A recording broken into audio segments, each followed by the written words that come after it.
excited to be here with you again. You're excited? I'm so excited. Thank you for having me, for real. This is cool. This is amazing.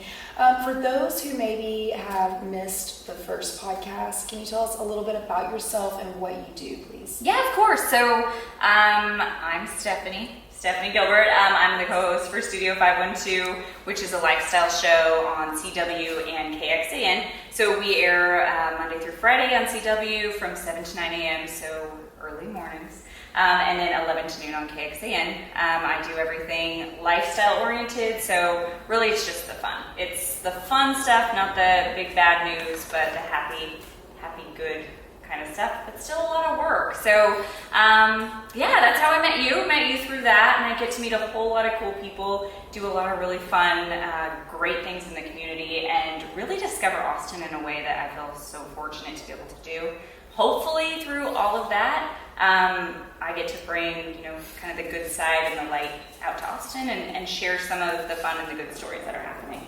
We definitely feel that from you, which leads me to my chemistry question, because I'm always wondering, how much does chemistry really matter when you're working with someone on set? So at first I was like, chemistry, oh no science, no math, girlfriend. But yes, chemistry as in an energy, yes, so much. I'd have to say I've worked with people in the past who maybe are, overbearing or like a little protective of their position, just don't really flow with you. And I'd say both with the guest relationship and then with the co-host sort of relationship, it's ridiculously important. And I've been fortunate enough to not really have to deal with like anything bad, where it's like Rosie's a dream. Rosie's an absolute dream, and I wouldn't say that. I wouldn't even bring it up if it wasn't true. Because she's someone who has supported me from day one and has never been afraid to like get me involved and isn't like, this is my spot and you're not involved. Like, we really work well together as a team, which makes my job a lot easier. But it's also like, I think even at the start of our show, where we have David and Mandy too, there's just a really good flow where you just have different personalities, everyone's up for a good time, and if someone didn't, want to participate in that or really didn't feel like they were into what we were doing, I think you'd be able to see it on TV. So it's important, and I'm very fortunate, because it can go really wrong too. Yeah, no, we can see the chemistry between you and Rosie for sure, and it's amazing. So how would you describe your personality, just out of curiosity? That is a great question. I would say that I'm a little bit like off the edge. I'm not too buttoned up. I'm very up for anything, but I'm also really protective of myself until I really get to know someone. So I might seem like someone who's like really out there and a little bit wild, which is true. But I will only show my cards so much until like I get to know people. But with, let's say, the show that I'm on, I forget a lot of times that I'm on TV. So if I'm really having a good time, like, that's absolutely genuine, and it has a lot to do with like who is around me and what I'm doing. And then, if I'm really having a good conversation, like, I can't really manufacture that. So personality-wise, I'm not that outgoing, to be honest. Like, in a big, loud room, I typically kind of want to be in the corner. I'm not like, hey, oh, look at me. I'm very much like, look at everyone else, and I might ask you a question to the side or something. So maybe still oddly an introvert, but I like to be involved with like really genuine connections. So I kind of get my energy from that. I really don't know beyond that what kind of personality traits I would have, other than just saying like, hey, I'm me, this is what you get. What you see is what you get. I think that's beautiful, because I think oddly is right, because people would not assume that there would be anything about you that would be an introvert. Like, definitely myself, like, I consider myself one, but I look at you and I'm like, extrovert for sure. So that is a really special quality, to be able to to be able to bring that type of genuine appeal to the camera, in my opinion, where it's not just all of like ego driven, like look at me, or like I want to be famous. I've not for one moment ever gotten that vibe from you, that you're like that. You're just like the realest real out there, and that is what I believe makes you so special in real life and on camera. Well, if we take this back to the day we met, which we did talk about a little off camera before we got started, that is probably my genuine, maybe not, I don't know if I'd say personality, but my whole exterior would be like, I just kind of want to be, not necessarily left alone, but I'm not out there to say like, do you know who I am? Like that's not something I'll ever strive to. But like if you can make a real conversation, just being the average Joe who walks into the room and like actually connects with someone, that's where I'm like looking to maybe not really like allow myself to be seen, but maybe allow myself to be like talked to and connect with someone else and like give a little extra of myself. So otherwise, yeah, you might find me hiding in a corner somewhere. I love that. I love that. Surprise! With her bath scrub. Oh yes, with my Jentri Quinn homemade bath scrub. Oh boy, it was not a plug. I swear it was not intentional. Nope. Now, before in the first podcast, you said that you believed you were not naturally good at anything. I know it sounds crazy even for me to say it out loud, but you said everything that you did, you felt you had to work really hard at. Mm-hmm. Can you maybe just expand on that a little bit for people that are lacking confidence, maybe with the next step, for whatever it is that they want to take in life? Maybe it's the same field, maybe it's something entirely different, but they're just like lacking that confidence. Can you tell them, can you just expand on that? Like maybe just because you don't have X skill doesn't mean you can't learn it or work hard enough to obtain it. Yeah. I've never been born with a skill that was like laid in front of me to say like, I'm not a singer, I am not an actress, and I'm not an artist. Like I've enjoyed some of those things, but I had to be very bad at them before I ever became even like decent at them. And I think when I, like going back, referring to it in the podcast that we did a couple months back, what I really mean is like, I will jump into something and not expect myself to be good, and I'll have to preface, because I'm scared of everything I'm doing, because I know I'm not going to just like be great at it. So if I am doing something like a skill, we learned the guitar on the show the other day. We did not learn the guitar. I learned nothing, except for the fact that I need to try really, really hard to do it. And I think that was a learned skill from myself, because there have been so many times in my life where I'm like, I'm not good at this. I want to like do this in private until I do get somewhat good, and then I'm going to learn some more. So I'd say like, it sounds weird, but I am a slow learner, and I know that about myself. So in a way, it's my strength to know that and to be like, it's okay that you're not even okay at this. It's okay to give yourself time to learn this. And if you are going to really enjoy it, then it's something that you're going to want to work at and keep going for and keep expanding at.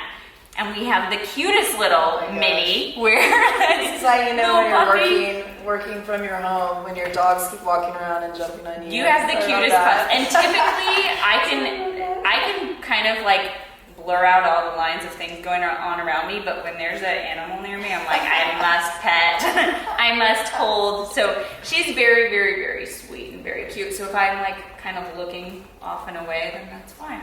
But very sweet, very kind. I'll go back into my train of thought of thinking. Thank you for being so cool.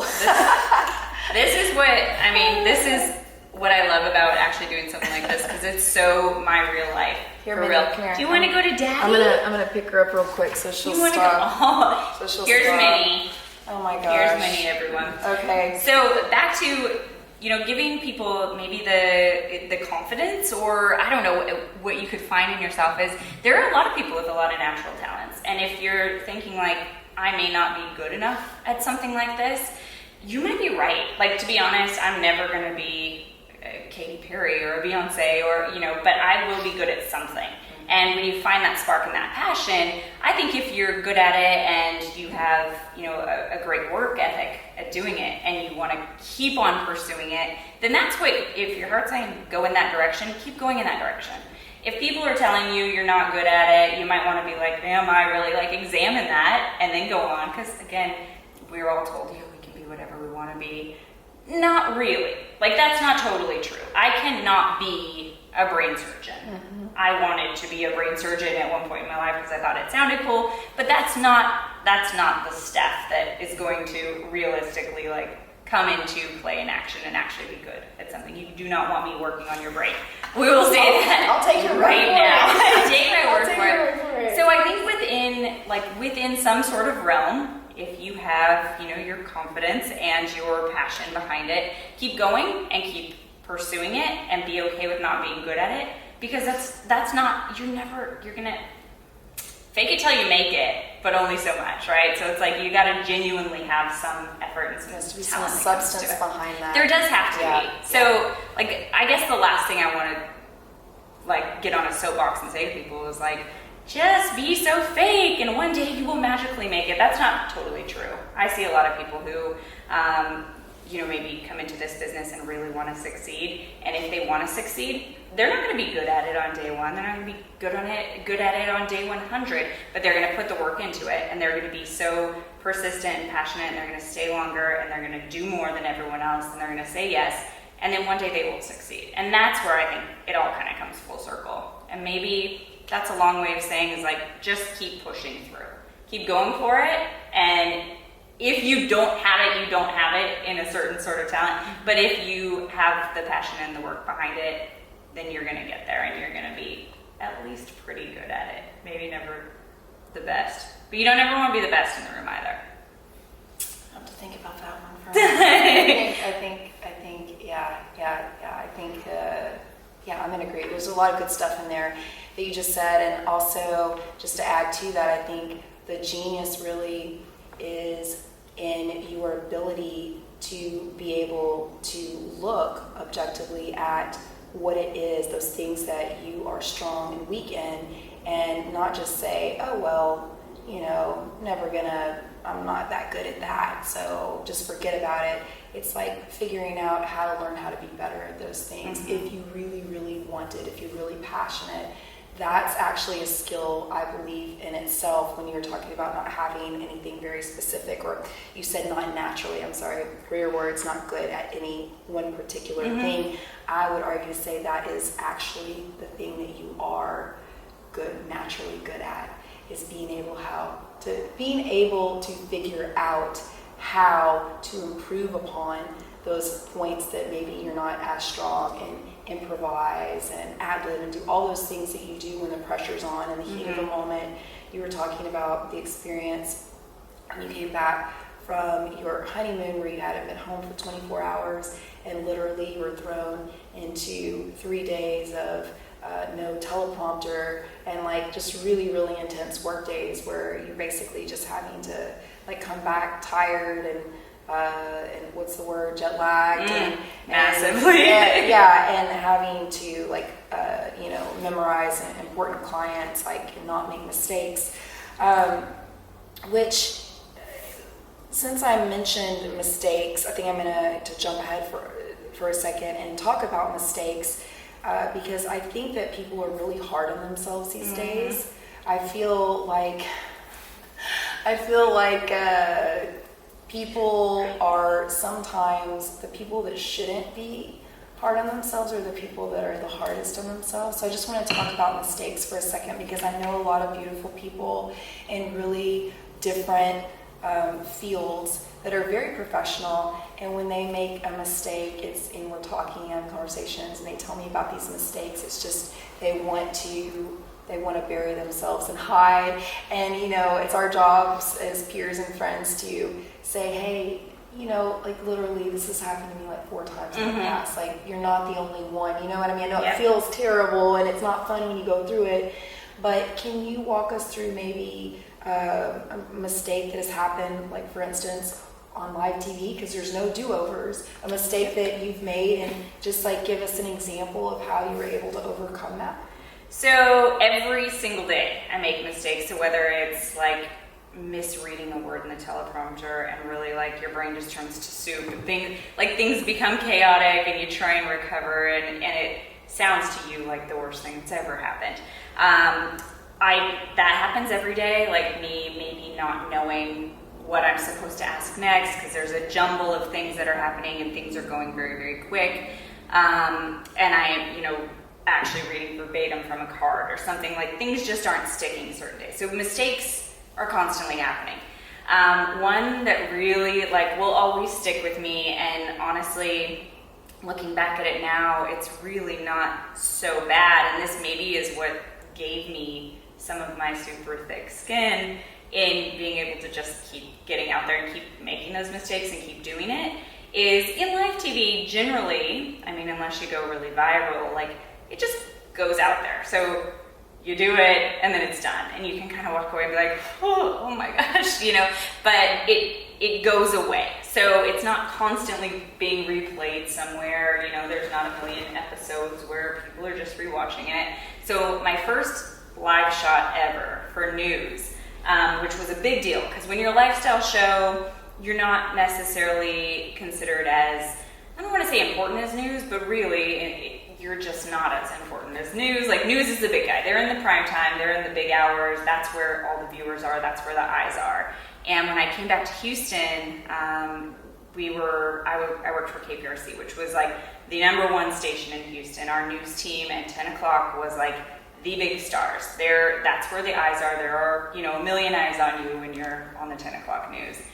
And during the Super Bowl, which was in Houston a few years ago, 2017 maybe, the beginning of 2017, they picked me to go and cover a party, and this was going to be like one of my very first live shots ever. Been out of TV for 7 years, started the show Houston Life, like been on live a few times here and there, produced, but never like IFB out in the field live.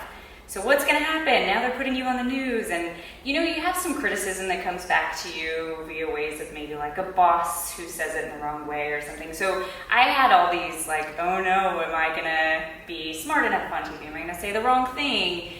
Am I gonna be able to do it? And the night that I was covering the Super Bowl, so it wasn't the Super Bowl, it was one of the after parties for the Rolling Stones, for the Rolling Stone magazine, their after party. I'm on a red carpet and you're like looking for a story. So is Lady Gaga gonna pass by? Probably not, because I'm not that lucky. Like nothing is happening. And they're like, you're on in 5. And you know, I have an IFB in my ear, all the pressure, I'm like in a dress and I'm on the red carpet, and they're like, we're not gonna get you anything. We're not gonna be able to get you anything. And I'm like, well, I'm screwed. Basically, I'm screwed. And just before we went live, they pulled me up onto the red carpet, and I ended up getting like the guy who organized the party, so the event coordinator, along with one of the like editors of Rolling Stone magazine.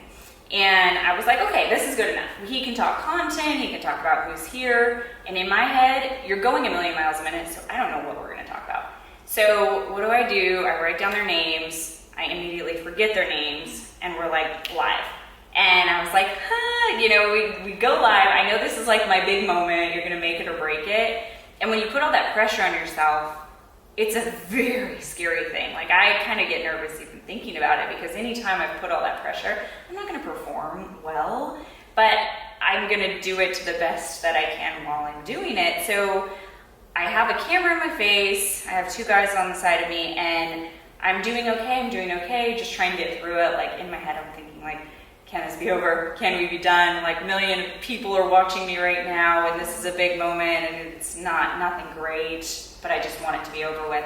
And I turn to the next guy, and I call him by the wrong name. And as soon as it comes out of my mouth, I realize I called him David, and David was the last guy I was just talking to. So all these technical things go through my head, and I remember the moment of being like, David something something, and I also remember at one point in my career was told, never say sorry on TV. So I didn't apologize, and I said, David, and I looked at my card and I got the name, and I said, you know, I don't remember your name, sorry guy, whatever. I didn't say that, but whatever his name was, I said it, and I was like, you know, John rather. And I went on, and I don't remember anything else that happened except for the fact that I just got his name wrong, and people were watching who were like expecting me to perform or fail. Like there are people out there who want you to fail. And I said this, and I get through it, and I remember walking away and just being like, I blew it. And it was the biggest problem in the world to me at the moment, that I said this guy's name wrong on live TV. He gave me a look, and I kind of just pretended like nothing happened. As soon as it finished, I have beat myself up for it still kind of for years here thinking like that was not a good thing. I'm still afraid to do it on live TV. But one of the worst things and the best things that happened, like 2 days later, there was a woman who was not my biggest cheerleader. And she came up to me, and I didn't point out my flaws or whatever. I just got on with it. And it secretly, punch in the gut, you messed up, blah, blah, blah, whatever. So we go to do the show in my regular schedule, and she comes up to me, she's like, I saw you on the news, like, pretty good job, but you said the wrong name. And I was like, I did say the wrong name, but it's okay. It's okay that I said the wrong name, and the rest of the live shot went really well, and, news asked me to cover something else. And she was like, yeah, good job. And I was like, at that moment, I remember thinking, you know what, like, people are gonna point out your flaws even when you're pointing out your flaws, and you have done something wrong. But no one died, I'm not performing brain surgery, nothing is so bad, and guess what, I can carry on, and it's gonna be okay. And I remember like the sheer terror, fear, and by the time she had said that to me, I was like, there are mean people out there too. And nobody else who was like on my cheer squad or on my team or thought anything else of it were like, you said his name wrong. Like, it wasn't the worst thing in the world, but it happened, and it scarred me enough to be like, just pay attention and look at your cards. It's okay to look at your cards. It's okay to do those things. And it's okay to just say, never mind, I don't need your advice, to someone who's like gonna point out those big flaws. So it never really made me more afraid for the next thing. It made me think like, next time I can do better. Because even if I mess up something else, I'm gonna at least say their name right. Like, I will say your name right, and if I don't know it, I am going to look at it, and that's okay too. So I learned from it, again, a long way of saying like, that big moment, in my big moment, I totally failed, and I didn't shrink up and run away like I wanted to. I didn't like let it just roller coast me into a spiral of saying, I can't do this, and I'm not good enough at this. Even though you feel like that, it was like, no, I'm still gonna be able to do better. And on our show, like, there were times when Rosie will mess up and she will beat herself up. There are times when I will mess up and I'll beat myself up. And when I listen to her and her messing, like, if Rosie will mess up, to me, it's no big deal. Like, I'm like, girlfriend, like, you do a million things right, nobody caught that. Like, nobody caught that, and that's totally fine. And I think that that's what I need to continue to try and teach myself too, is like, I'm not looking at her with like, oh my gosh, like, you said that wrong, or you stumbled over a word. But it does happen, and it happens all the time. And it's one of those things where it's like, I think all of us just need to figure out that it's okay, and you gotta put it away, and you gotta move on. And you're not gonna always do better, and you're not gonna be perfect all the time. But you have to learn to maybe just keep going. Like, keep going and be like, you know what? Shoot, I'm gonna learn, and I'm gonna get over it. Maybe that's what it is too, is I'm gonna get over it, and I'm gonna rest okay tonight. And if I look back at my whole career, which is not that long in TV, but if I look back at the hundreds and hundreds of segments and names and things, and knowing that I've messed up, and I've messed up, and I've messed up, I can't remember a lot of other times that have really stuck with me, where it's like, oh man, I blew that one big time. Which is so comforting in a lot of ways, because it's like, when something that big sticks out in your head, you think, every time I do it, it's gonna happen, and I'm gonna be like, oh, I'm a failure. I'm not a failure. Like, I guess that's where it's like, you go back and you watch, and I think too, before we, sat down and started talking today, I told you there were times when I'm so ridden with anxiety over something, and when I go back and watch it, because I think I really blew it on that one, it's actually comforting to watch it and know that, like, none of that came out. Like, I couldn't visually see what I was feeling inside. And so that it's a curated thing too. It's something that you learn and grow with, and you have to keep pushing yourself to be okay with just not being perfect. Because holy cow, that's never gonna happen. That's never gonna happen. Never gonna happen. That's a really, really powerful message. There's a lot of little messages in there. It's a lot of stuff. So really, no, it's very powerful, and it's very important. It's with work, and it crosses over with life. These types of examples that you're giving of how you feel when you make a mistake. and I'm like, wow, I'm thinking about how even when I've been on the show with you as a guest before, how I have literally maybe gone to breakfast right after and have not been able to eat. Like I'm like beating myself up until noon whenever it airs because of how I thought I could have done better. Yep. And then I watch it and I'm like, okay, it wasn't that bad. It's a lot better than you ever thought, right? And I'm just like tormenting myself, and I just think there's a message in there that, it's okay to be, in a sense, your worst critic if you're doing it in a constructive way to where you will learn from it. And I love mistakes like the one that you made. Not that I'm like, hey, you made that mistake. Right. But I love those types of mistakes in life because you only make them one time. Right. That's a beautiful part of mistakes that are so powerful like that. Did anyone die? Like you said, like, come on, seriously. Nobody except for that one person noticed He too. may have cared, he may have not cared, he may have been listening, he may have not, whatever. It was your expectations. It was all how you felt. So anyways, I think there's a lot of powerful messages in there. So thank you for sharing that with us.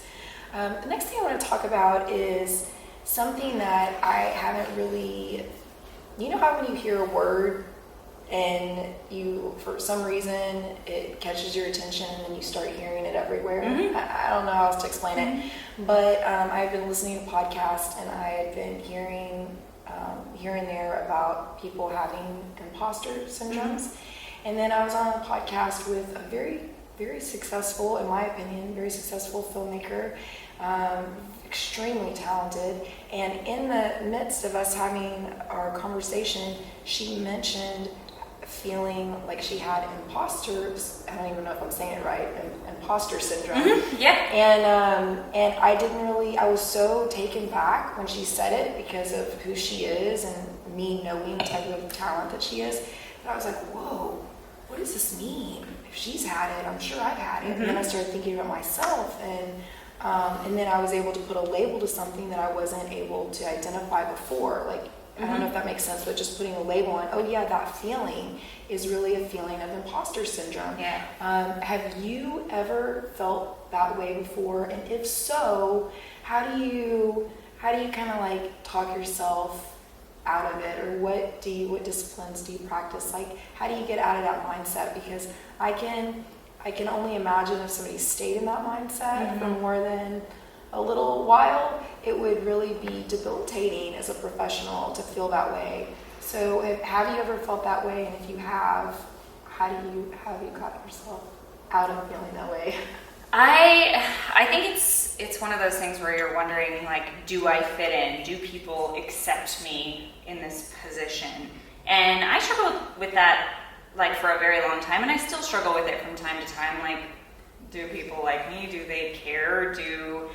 Do I belong here? And that might be my version of imposter syndrome, because like I haven't had the same path as, I can keep saying, as Rosie, because she is the closest one to me. So my co-host Rosie, like, she had a very clear path to get into TV, and I've had this very all over the place. Zigzag. Yeah, it's been a zigzag and a half. And it's like, do I belong? Like, to me, she definitely belongs. And I think it's funny because we've had this conversation where she'll say to me, like, oh no, you belong. You belong and your path is different. And she's a little bit like taken back by my path. Like, I should have done something a little bit more like that. But it's funny how, we all end up maybe where we're supposed to be, I guess, because I could have ended up in a million different areas, directions, and places. So I find myself on a very regular basis, like being like, asking the question, like, do I belong here? Do I fit in? And the answer is absolutely. Like, I know at the end of the day, if nothing else, I have worked hard for what I do and what I'm currently doing. I think naturally, no matter where you're at in your career, if you're low or if you're high or if you're so good at it, there's a tendency to still have it, because it's one of those things like, do we ever arrive? Are we ever really good? And do we really believe that? and yeah, you can feel comfortable or like levels of comfort or something, but I think that like it's such an interesting thing that like professionals or people who we admire, people who you think, oh, you're just so good at what you do, they still feel like they're a bit of an imposter. They don't quite belong. They're not quite good enough. Well, the answer is we're probably all good enough at what we're doing to be there. We're working hard enough and we're doing our job well. But feeling that feeling of just belonging and being good enough, I don't know that I'm ever just going to naturally feel that way. And that's probably why I want to strive to continue to get better or more comfortable, and by the time you sort of get comfortable, it might be time to move on or learn something new or be an imposter somewhere else. So in a way, like I would say, like nowhere I've ever been and nowhere I'll probably ever be, I won't have that feeling or thought of being an imposter, because it's kind of exciting to be an imposter, to like grow and to be like, I am new enough or I am not quite good enough. Because I don't think as humans we're ever gonna feel like we're so good that we can do no wrong. Yeah. Truth is, you I messed love it up. that. You like put this positive spin on it, and it literally gave me chills. Because I'm like, Ooh, wait a gave minute. you chills I'm like, everybody's always like, when they say imposter syndrome, they like have this look of fright on their face, and then I'm like frightened for them. But you just gave it like this negative spin, and I think that's so true, because we should never be so egotistical, and I don't mean that just in a negative way. A little bit of ego. I mean, we can't get into those types of conversations right now, but I'm just saying That'll be 4 days worth of podcast. Right. I don't mean that it to be so negative, but I'm just saying we can't, if we ever are so egotistical to think that we are just so comfortable, we know it all, I think that's when we stop learning. So maybe this is a time for people to listen and maybe, kind of change that dialogue or that narrative about imposter syndrome, or that feeling like, where is that really coming from? Maybe I just need to pick up a book or go learn something more to get out of that mindset. Yep. Maybe that's all it is. And that's not a bad thing though, because that's pushing us to do better, right? I always think, like, if I'm uncomfortable, it's a good thing. And I'm always uncomfortable. Like, okay. And I guess, there are situations where you're like, I'm on my groove, but that doesn't mean that the next day something's not going to make you uncomfortable, something's not going to come at you. Yeah. And that is what makes us human, that's what makes us alive, that's what makes us relatable. Yeah. Like, that's why I can sit with someone and be like, you're stressed, you're uncomfortable, you're nervous right now. Me too. Or I have been. And maybe today I'm not. But tomorrow I will be. And that's okay. Like, I am also not fully, like, I have not arrived. Maybe that's what it is too. It's like, when do you arrive? Hopefully never. I don't know. I'm not looking forward to the day where I just feel like I have arrived. Because that's complacency. Yes. That's when I move on, I guess, to the next thing. And I don't know, you kind of hit certain levels. So maybe always striving for the next level or the next thing you can learn. Become the next imposter, the next best thing. I don't know. I love it. Maybe that's it. I love it. New nuggets. So good. Such good stuff.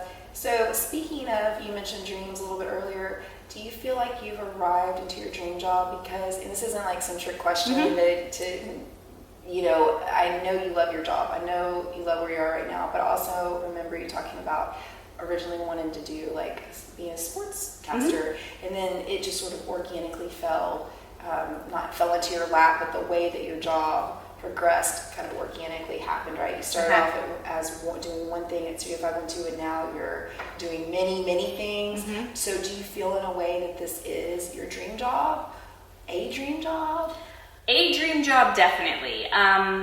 My dream job has evolved over and over again. So if I were to always say this is the one thing I've really, really, really wanted to do, I would always go back to being a travel adventure host, right? So it's always been the epitome of, if you were to reach for the stars and think of the most insane thing that will never be attainable, and you're never going to get that job, which maybe you will, because I've never really told myself you can't have that job.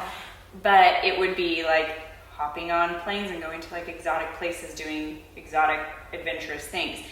And when I relate that to what I'm doing now, somehow my path has gone from like wanting to be what I would call when I was younger on-site news reporter to scratch that, I'd make a terrible on-site news reporter. Like I don't want to talk about, fires and death and things, to wanting to be a sportscaster. Also scratch that, because I didn't love sports when I first started. Like I loved the idea of sports. I loved like the energy around them, but I didn't know enough about sports to just be like, hey, I would have really, really had to find my niche and work really, really hard to not sound ignorant to what I was talking about. And I think that was like the time in my life where I was like, this is what people would maybe like think I would be okay in. That would be my box. And then I went from that to like traffic reporter. I don't know what direction I'm going in ever. Like I have to use Waze to get home from work every single dang day.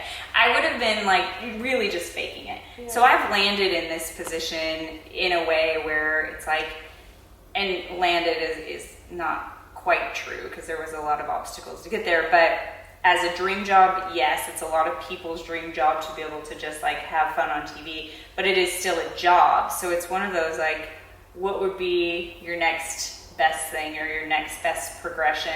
I would say I'm highly satisfied with what I've probably come to, like, and how I got there, if I really think back on my path, but I'm not done. And I actually think that my thought of what the bigger picture would be will always continue to evolve, because my next focus, and I'll be honest, like I've done a lot of the things I've wanted to do. My next focus is like, I would like to have a family, and whatever job kind of accommodates that, that's probably going to be my next sort of dream job. So, and I really think what I'm doing right now kind of mixes into the picture. Overall, just like where I'm at right now, it was a dream job once upon a time, still a dream job that I'm in, but a dream job that will evolve into what's the perception for the rest of my life. And I don't know what that is. I still feel like there's a lot more I could accomplish, but I feel like I don't have a checklist that I just need to keep marking the boxes on anymore, because I'm sort of like, hey, this is exciting as to what could happen next. I could end up doing something completely different, and like the epitome of my dream job, the biggest picture of saying I want a travel show and an adventure show and all of those things, that's even evolved, because that's not nearly as exciting to me as it was like a few years ago, just because I see like shifts in my life and stuff. So I feel like where I'm at is a really good place, and I'm kind of like, I've hit the jackpot in a lot of ways, because I'm like, dang, like who gets this job? It is really, really cool. But the answer is like, I get this job, and I sort of, like, I took the path to get this job, and I'm happy about it, and I think that it's gonna keep following a path where I don't see myself in any particular place in the next 5 years, other than hopefully like just expanding on, my family and like my relationships and my community, which is just a different place than Steph, who wanted to be a sportscaster or something. Yeah, so that's kind of, I'm okay with letting go of the idea of like this one thing I have to hit, because I feel like I'll be able to hit that. Like I'll be able to get there in some way, shape, or form, and I don't really want to put a ceiling on any of it.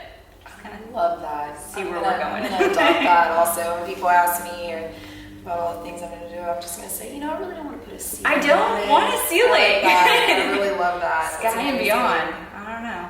So in the previous podcast, you said that there have been times when you followed your heart, but you had fallen short. And I'm not sure what all capacities you meant that by, but can you just give us an example, and also maybe some tangible tools or resources that you utilize to kind of get you through those times when you felt that way? Mm-hmm. Okay, so big one, and I will try and keep it like a little as not messy as possible, but I've gone through divorce. So something that I think is like, wow, you've made this path, and you've gone this path, and you're recently married, and you work in TV. I had a messy area of my life, and I think that it's something that more people than I would have ever thought have maybe gone through. And I would say, like, following my heart and falling short, my big picture at that point was like, you know, I'd moved to Paris with an ex-boyfriend, and then it didn't work. And I moved back to America, and I was looking for an escape, moved to Australia. So following my, like, internal compass of just saying, oh, go have an adventure, you know, and try and get over this and be better and come back and you'll probably work in TV. Well, work isn't always, like, the thing that has just driven me to the next thing. So yeah, I wanted to work in TV, but I've also had these relationships along the way that have brought me to different places and different countries even. So go back to Australia, meet someone, like be introduced to someone, and I was at an age in my life that I thought, well, I'm supposed to get married. I am supposed to fall in love right now. I'm supposed to have this career. And I went a little bit backward because I, you know, stopped my career in TV to move to Paris. The relationship didn't work out. All of a sudden, shoot, I thought I failed. Like, I was like, oh no, and this sounds so silly now looking back at it, but I remember thinking, I'm 27 years old and I'm single and I've sold all my stuff and I'm nowhere in my career and I have $0. And what am I gonna do? And so I did follow my heart in a sense of adventure. And I was like, well, I'm under 30, I can get a working holiday visa in Australia, have friends out there, I'm gonna make the best out of this for like a year. I met someone there and I kind of used it as a Band-Aid, and I hate to put it out there, but to say like, geez, I thought this is what I'm supposed to do. I went with the mainstream for a time in my life where I was supposed to be following my heart, and I really went with like, hey, you're supposed to get married and you're supposed to maybe have kids and you're supposed to maybe be doing this big career. So instead of saying like, this is probably not what I'm supposed to be doing right now, I did it. And I stayed in Australia, I got married, I made a big production out of the wedding, we got married in the south of France. I made my life into something that it was supposed to be. I had a very successful career in recruitment. Like, it was a really weird time. Like, it's very weird for me to even relive that because it's so far removed from who I actually am as a person. Like, I just tried to be someone that I wasn't. And as soon as I got the call to come back to America, I not only left, like, my life in Australia, I left everything. I left the career. My husband at the time was supposed to come over with me. Like, there was all of these plans and things. And when you think you have this life that is like working out and supposed to work out, and, you know, what am I going to do with this big ball of life that doesn't fit myself, like my true self, and you wake yourself up to it and realize I had to leave it behind. Like, I left an entire life behind and came and did this, and I kind of came back into myself, and I woke myself up like, no, Steph, you're not in a spot where you're supposed to be married. You're not supposed to be in that career. And I completely started over, and I'm not happy about it because I mean, I had a relationship that did not work out that I had to come to terms with and say, I'm not happy, I'm not in love, I'm not in a place where I'm supposed to be. And I had to say, like, close the door on that and move on. And there were a lot of repercussions to it. Like, I was already a somewhat public figure in Houston, and so people thought it was okay to say bad things about me on the internet because they knew, you know, oh, you hurt your ex-husband, so we're gonna say things. Like, getting over a time like that was very dark and hard and weird, and like, I still continued to just follow my heart and not my supposed to be stuff. Like, you're supposed to have this life. And it was so scary and so heavy and so weird. And I did push through, and I'm gonna like kind of wrap it into a very ugly gift, a little present here, by just saying that part of my life, like, I would choose to just not talk about and push to the corner and hide under the bed. But the reality is it happened and it shaped me and it made me who I was, and it made me realize what I didn't want in life. And it made me still feel strong and empowered when I went through that and went back and looked at it to think, everyone was really judging me. There were a ton of people who were disappointed in me. There were, you know, I had a failed marriage. I had hurt people by saying I didn't want to be married, but I was strong enough in my own conviction to say, if I do this, it's for everyone else. It's not for me. And so I let it go and I just kept going. And tools and like resources and things for me, I mean, that was the first time that I probably like hung on to someone and spoke to someone about these things, and it was my best friend. And she's like the greatest support system to me ever. And I'm not an open book per se. Like even right now, I'm like, oh gosh, I'm talking about this. Like this is something a lot of people don't know about me, but I would confide in her that like I am hurting. This is hard. Like life is very difficult. I am sad. I have hurt someone. And I would say feelings out loud. And I would, like, for the first time in my life, be like, I'm maybe disappointing other people, but I'm not disappointing myself anymore, and that's okay. And I worked with her and other people, like I started opening up a little bit more to like my small circle to just kind of get over that and be okay. And I don't have any regrets. Like the thing about that is like dark cloud in my life in a way, but made a big portion of everything else happen. So when I look back at it, I can't dwell on the fact that like I followed my heart to Australia and then this happened. But it happened, and none of the other stuff would have happened without it.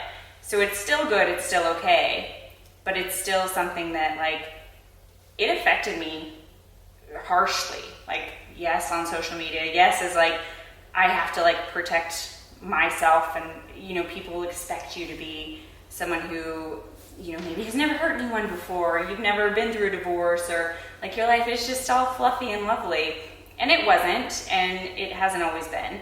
And it is still hard for me to know, like, yes, I hurt someone else by not bringing them onto the other side with me, but I wouldn't have been able to be okay with it. And maybe being old enough to know too that this is my life, this is my one life, and I have to go with my heart and like just keep going. Like that is probably the only thing that like carried me through. And then having the support system around me, and maybe the courage to finally talk to someone about it, because I'm the type of person who has always been like, I'm fine, I'm all right, I'm okay. And the truth is you're not. Like no one is just always gonna be okay and fine and happy. So going through something like that, I now don't look at it as like a failure. It wasn't like I did fall short of what I thought I was gonna do, but my life didn't have to be this grand plan. And the one time that I thought, here's my grand plan. I am X years old. I am now going to get married. I am now going to have a family. Bullshit. Like, no, that does not have to happen. And fast forward to meeting my now husband, who is like, he's perfect for me. You know, he's not perfect by any means, nor am I, but he is perfect for me. And from day one of meeting him, like on the TV set, like, he is the person. And I knew that, and I went with that, and I then was like scared out of my mind to like move away from my job and like to follow my heart. And because I failed big time. Like I massively failed by doing all of that in Australia and then coming here and having to like, oh shit, what did I do? Really messed my life up. But I knew this time it was like the feeling for me was right, because it wasn't for everyone else. And it's okay that I got married at 36. I'm older than my husband. We have like had to figure out ways to communicate. Like there are things that aren't pretty and packaged for everyone else, but they are like perfect for me and for us and for my time. So in wrapping all of that up to say, yes, I have taken big leaps and I have fallen short, and I've followed my heart and fallen short, and I've done things that were maybe a mistake, but here I am talking through some of them, knowing that like that is not going to define who I am for the rest of my life. The fact that I've been through a divorce, or that I've hurt someone else, or that like things were kind of chaotic or lonely or scary for a little bit, they're still going to be okay on the flip side. Like I gotta just keep going and keep being okay with the fact that I don't have to measure up to what everyone else thought I was supposed to be, or who I really made these like, oh, now it's time to do this. It's not time to do that. Like it is time when your body, when you know it's time, when your mind, when your heart, when everything just says this is time. And it wasn't my time. And I made that mistake, And again, I think going back to everything else, I'm not going to do that again. Like I was like, if I'm getting married this time, it's for real. It's not because everyone else wants me to. Yeah. And that is like off subject of work, a time in my life where I was like, okay, like fell short in a sense, like, you know, in our way that we would explain things. But really did I? It just kind of catapulted me into where I was supposed to be in my life. But shit, that was hard. Like it was a real strong kind of moment of being like, oh, like uncomfortable, scary, hard, but knowing what's right for me when I'd say nobody else did. I love that. And Heavy. It's not, you know what, it's real. Yeah, sure, it's heavy, but it's real, and more people than we could probably ever imagine can relate to it. And I mean, my mind is going. I'm listening to you, and I'm getting chills because even I can relate to so much of what you're saying, even about the quote unquote failed marriages and things like that.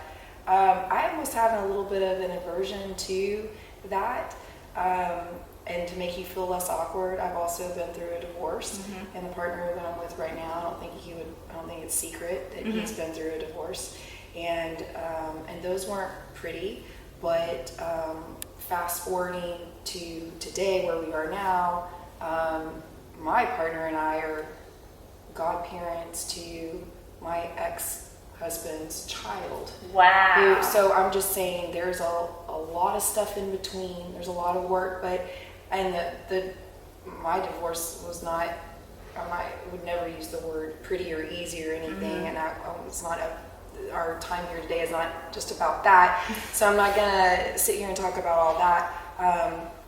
Nor was my partner's situation, but you don't ever, what I've learned is emotions don't change. You just get past them. You move past them, and there's no shortcuts to anything. You have to actually go through the pain to come out on the other end. There's no like secret sauce. There's no secret recipe for how things are supposed to go. There's no secret pathway to moving around either side. It's like you just go straight through. Head first. There is no other way to do it than to come out on the other side. But when you come out on the other side, I mean, I was with someone for 15 years. To say an entirely different person is probably being really dramatic because I still feel like I'm the same person right inside, but there's so much of me that's completely different and would never be that version of myself again. For the better.